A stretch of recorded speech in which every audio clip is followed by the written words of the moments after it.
Minecraft, estou trazendo como fazer uma fornalha aqui no meu outro vídeo, não prestou, mas tudo bem, vamos lá.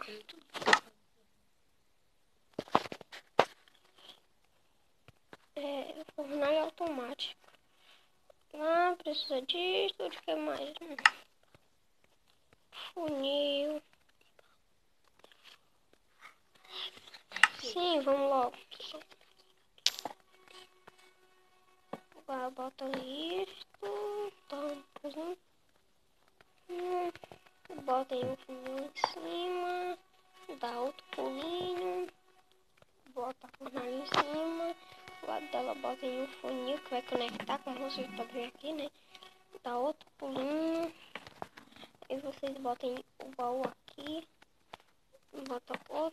Dá outro pulinho, bota um funil aqui. Baú.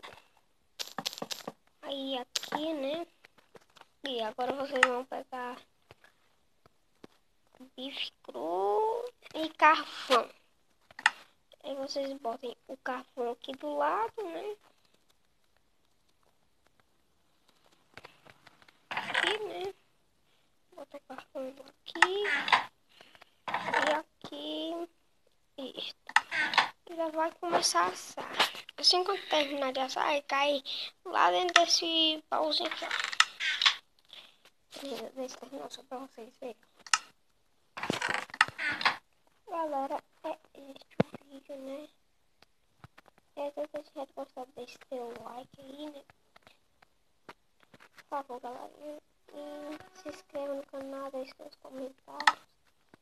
Então,